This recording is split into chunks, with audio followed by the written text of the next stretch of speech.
হ্যাঁ, আসসালামু আলাইকুম। আমি এডুকেশন পয়েন্ট থেকে খোরশেদ মাহিম বলছি। আমাদের আজকে রাইট ফর্ম ভার্বসের সিরিজ ক্লাসের ৪র্থ নম্বর ক্লাসে সবাইকে স্বাগতম। ৪র্থ নম্বর ক্লাসে আমরা যে বিষয়টি নিয়ে আলোচনা করব, প্রত্যেকটা ক্লাস পিছনের ক্লাস থেকে কিছু না কিছু তথ্য নিয়েই সামনে আগাইতে হবে, ঠিক আছে? এই জন্য আমরা গত ক্লাসে রাইট ফর্ম ভার্বসের ফাইনাইট ভার্বের একটা শর্টকাট নিয়ম বা রুলস আমি লিখে দিয়েছিলাম যে এইটুকু আমাদের অবশ্যই মুখস্থ করতে হবে। কিভাবে? এখানে ফাইনাইট ভার্বের মধ্যে আমরা বলছি যে টেন্স এবং ভয়েস টেন্সের মাধ্যমে এই ফাইনাইট ভার্বটা সেটআপ দিতে হবে। এই জন্য টেন্স হচ্ছে 3 প্রকার: প্রেজেন্ট, পাস্ট এন্ড ফিউচার। আর প্রত্যেক প্রকার টেন্স হচ্ছে 4 প্রকার: indefinite, continuous, perfect, perfect continuous, আর হচ্ছে মডেল অফ এর মাধ্যমে শিখতে হবে। এই জন্য এই যে বক্সটা আছে, এটা আমরা ইনডেফিনিট যদি টেন্সটা ফিল করি, বুঝতে চাই, তাহলে অবশ্যই ভার্বের বেস ফর্ম এবং হচ্ছে পাস্ট ফর্ম হবে।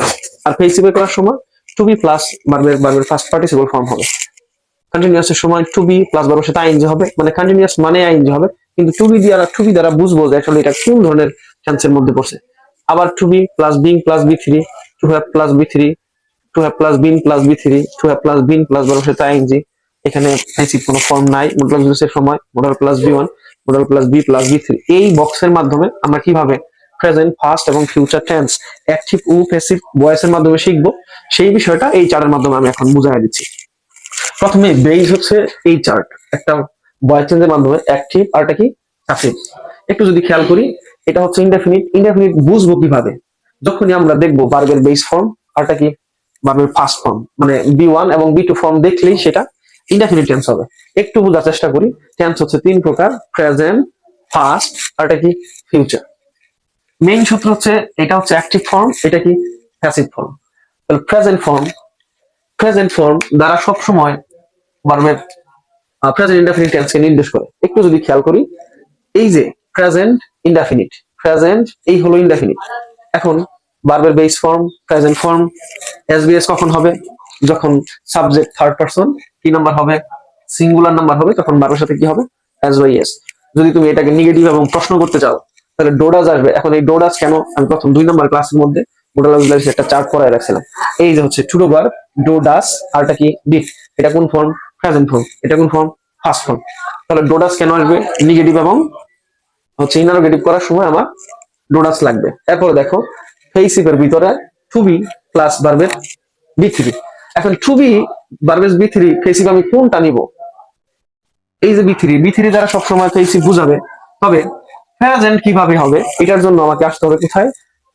এটা হচ্ছে প্রেজেন্ট ফর্ম, এটা হচ্ছে ফার্স্ট ফর্ম, এটা হচ্ছে ফার্স্ট পার্টিসিপল ফর্ম, এটা হচ্ছে প্রেজেন্ট পার্টিসিপল ফর্ম। যেহেতু আমাদের এটা প্রেজেন্ট ইনডেফিনিট টেন্স, এই টু বি এর জায়গায় আসবে কি বি এম ইজ আর এখান থেকে। তবে এটা কি বি, বি এখানে আসবে না, এখানে আসবে কি এম ইজ আর, পরে পারবেন বি থ্রি ফর্ম। এরকম দেখলেই সেটা কোন টেন্স বুঝবো? Present indefinite tense. তাহলে প্রেজেন্ট ইনডেফিনিট টেন্সের ফাইনাইট ভার্বের গঠন কয়টা? দুইটা। কয়টা? দুইটা। এক নম্বর কি ভার্বের বেস ফর্ম দেখবো, ভার্বের সাথে কি এস বেস দেখবো। নেগেটিভ এবং ইনারগেটিভ করতে গেলে কি দ্বারা কোয়েশ্চেন করতে হবে? ডোডাস দ্বারা। তবে ফেসিভের সময় এম ইজ আর, এটা একটু যদি খেয়াল করো, এটা কোন ফর্ম? ভার্বের বেস ফর্ম। এই জন্য আর ফেসিভ মানে হচ্ছে টু বি ভার্বের পরে কি হবে? বি থ্রি হবে। এইটা মানে মেইন বিষয় না। মেইন বিষয় হলো এখানে আমি টু বি ভার্বটা কোন কোন ঘরেরটা বসাইছি, প্রেজেন্টেরটা নাকি পাস্টেরটা, কোনটা বসাইছি? প্রেজেন্ট। তাহলে এম ইজ আর ভার্বের বি থ্রি। তাহলে ফাইনাইট ভার্বের প্রেজেন্ট টেন্সের জন্য কয়টা গঠন? দুইটা। একটা হচ্ছে অ্যাক্টিভের জন্য, আরটা কি প্যাসিভের জন্য।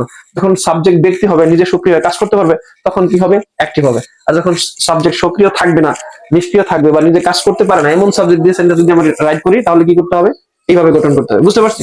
এরপরে আবার ফার্স্ট ইনডেফিনিট টেন্সে যদি আসি, ফার্স্ট ইনডেফিনিট টেন্স আমরা জানি অ্যাক্টিভের ক্ষেত্রে যদি চিন্তা করি, তাহলে ইনডেফিনিট চিনবই কিসের মাধ্যমে? ভার্বের বেস ফর্ম আর কি ফার্স্ট ফর্ম। তাহলে ইনডেফিনিট প্রেজেন্ট ইনডেফিনিট তো ভার্বের বেস ফর্ম চলে গেল। তাহলে ফার্স্ট ইনডেফিনিটে আমরা কি বসাবো? ফার্স্ট ইনডেফিনিট হচ্ছে ভার্বের ফার্স্ট ফর্ম। এখন যদি নেগেটিভ করি, নেগেটিভ যদি করতে যাই বা ইন্টারোগেটিভ করি, তাহলে তোমাকে কি করতে হবে? এই যে ডোডাস আমরা যে ইউজ করলাম, ডোডাস এটা প্রেজেন্ট এটা ইউজ করছি, এখন আমরা কোনটা ইউজ করতে হবে? ডিড ইউজ করতে হবে।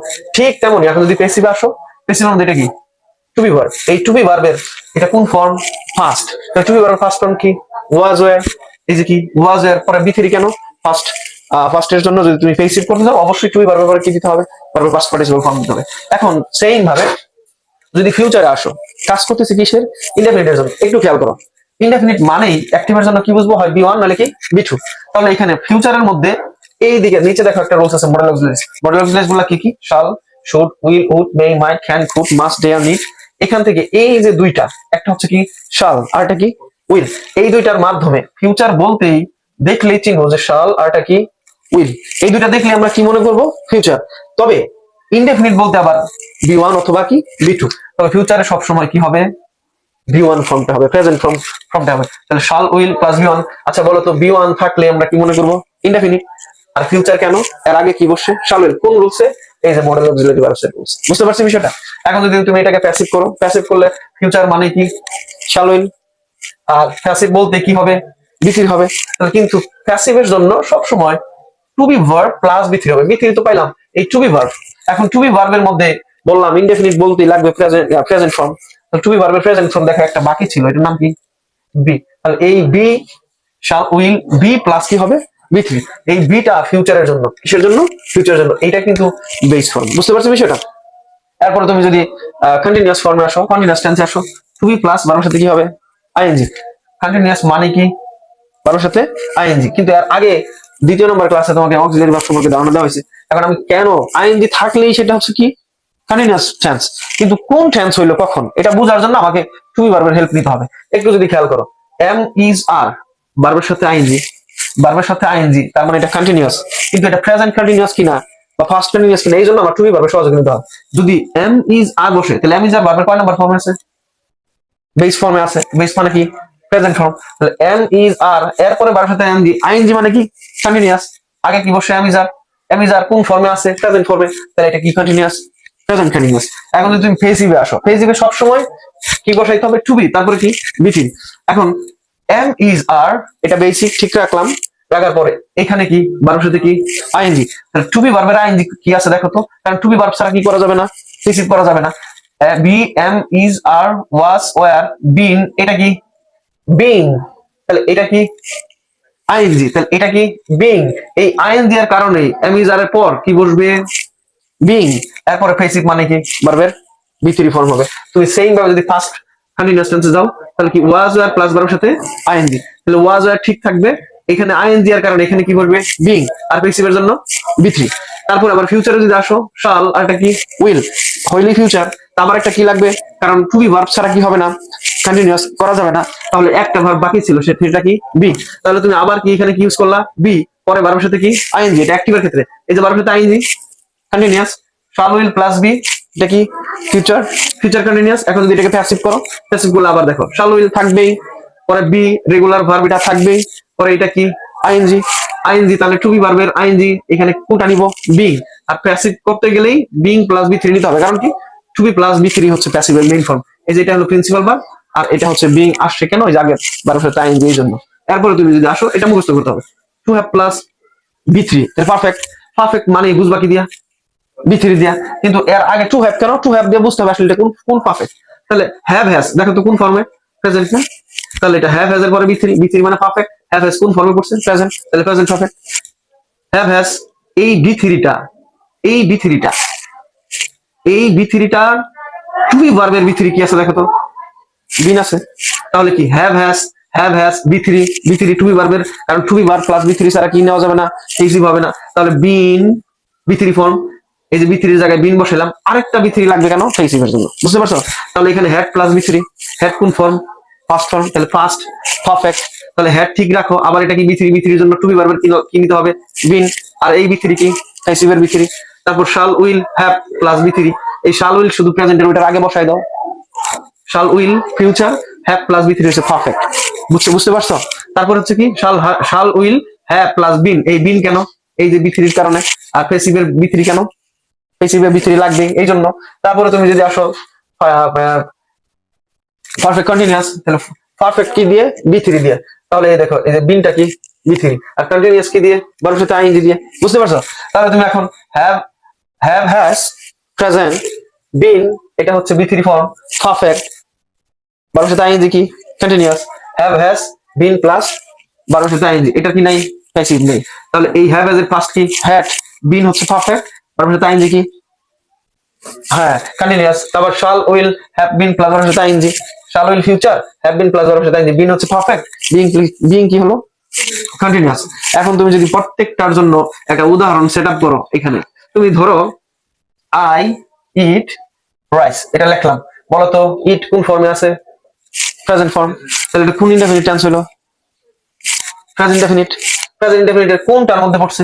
এখানে, তাই না? যদি এটা তুমি এখন প্যাসিভ করো, প্যাসিভ করলে কি হবে? রাইসটা আগে চলে আসবে, কারণ রাইস তো ব্যক্তি না, বস্তুর সাথে। রাইস, রাইসের পরে এম ইজ, আর কোনটা হবে? হ্যাঁ, ইজ পরে বি থ্রি, ইড এর বি থ্রি কি? Eaten. Rice is eaten by me. তুমি যদি ফার্স্টে আসো তাহলে ইড এর ফার্স্ট কি? এট। তাহলে আই এট রাইস, তাহলে রাইস এখন কি হবে না ওয়াজ হবে? Rice was eaten by me. এখন যদি তুমি ফিউচারে যাও, I shall eat rice or I will eat rice, তাহলে রাইস উইল অথবা শ্যাল উইল হবে, এখন will be eaten by me. তুমি যদি এখানে আসো, আমি গঠন অনুযায়ী আই, এরপর কি হয়? এম, পরে সাথে আইএনজি, ইডিং রাইস। তুমি যদি প্যাসিভ করো আবার হবে কি? রাইস আগে আসবে, rice is being eaten by me. তারপরে যদি তোমার কাছে ফার্স্ট কন্টিনিউয়াস টেন্সে আসো, অ্যাক্টিভের মধ্যে আই ওয়াজ ইটিং রাইস। যদি প্যাসিভ আসো, রাইস কি হবে? Was being eaten by me. তারপরে কি? I shall be eating rice, পরে কি হবে? Rice will be eating by me. এরপরে তুমি পারফেক্টে আসো, I have eaten rice, I have eaten rice. Passive আসলে rice has been eaten by me, rice had, I had eaten rice, rice had been eaten by me. I shall have eaten rice, rice shall have been eaten by me. এখানে কি হবে? কোনো passive আছে? Passive নাই। তাহলে I have been eating rice, I had been eating rice, I shall have been eating rice। এই format, এইটা কি করতে হবে আমাদের? প্রথম মুখস্থ করতে হবে। এটা কি করতে হবে? প্রথমে মুখস্থ করতে হবে। এই সেটআপ দিয়ে এই গঠনটা আমাদেরকে না লিখে লেখার অভ্যাস করতে হবে। গঠনগুলো আগে সেটিং দিতে হবে। এটা মুখস্থ অনুযায়ী এইভাবে যেভাবে আমরা এটা গঠনটা লিখছি এটাকে লিখতে হবে। যদি 10 বার হয় 10 বার, যদি 20 বার হয় 20 বার, যখনই আমি এই ফরম্যাটটা এবং এই ফরম্যাটটা না দেখে লিখতে পারবো, তখন কি হবে? আমার টেন্সের সম্পর্কে কি ধারণা চলে আসবে। এর পরের কাজ কি? পরের কাজ হচ্ছে এই গঠনটা বোঝার পর আমাদের প্রোনাউন আছে আই, তারপরে কি উই, তারপরে কি ইউ, তারপরে কি হি, তারপরে কি সি, তারপরে কি দে। এই প্রত্যেকটা প্রোনাউন দিয়ে একটা করে সেন্টেন্স লিখতে হবে। তাহলে কখন যদি যে হি আসে, আই যদি ইট হয়, তাহলে হিতে কি হয়ে যাবে? ইটস হবে। বুঝতে পারছো? এরকম একটা চেঞ্জ প্রত্যেকটা দ্বারা কমপক্ষে একটা সেন্টেন্স তোমাকে লিখতে হবে। লিখলে তুমি এই ফর্মেটটা পুরোটাই সেট আপ হওয়ার পর এরপরে আমাকে করতে হবে কি? Conversation of sentence. Conversation of sentence কি? সেন্টেন্সের যে প্রকারভেদ আছে, অ্যাসার্টিভ এবং ইন্টারগেটিভ নিয়ে, affirmative, negative, affirmative, interrogative, negative, interrogative. পরবর্তী ক্লাসে একটা সূত্রের মাধ্যমে এই সেন্টেন্স থেকে কিভাবে এখানে আছে যে গঠনগুলো, এগুলা দিয়ে বাকি কনভারসেশন অফ সেন্টেন্সটা দেখানো হবে। তাহলেই তোমার কি হবে? রাইট ফর্ম ওয়ার্ডসটা আস্তে আস্তে ক্লিয়ার হবে। তবে এটা তো একটা সিরিজ ক্লাস, একটার পর একটা ক্লাস সিরিয়াল ধরে 1 নাম্বার করবে, প্র্যাকটিস করবে, 2 নাম্বার করবে, প্র্যাকটিস করবে, 3 নাম্বার করবে, প্র্যাকটিস করবে, 4 নাম্বার করবে, প্র্যাকটিস করবে। এইটুকু সেট আপ হওয়ার পর এটা মানুষ একদম ইংরেজি অবশ্যই সে শিখতে পারবে। বুঝতে পারছি বিষয়টা? আবার আগামী ক্লাসে কি আলোচনা করব? Conversation of sentence. এই কিসের মাধ্যমে? এই সূত্রটার মাধ্যমে। এটা হচ্ছে মুখস্থ প্রথম, এটা দেখে এটা করলাম, এইটা দেখে বাকি কনভারসেশন অফ সেন্টেন্স করব। ইনশাআল্লাহ ক্লাসে থাকার জন্য সবাইকে অনুরোধ রইল। ধন্যবাদ। আসসালামু আলাইকুম।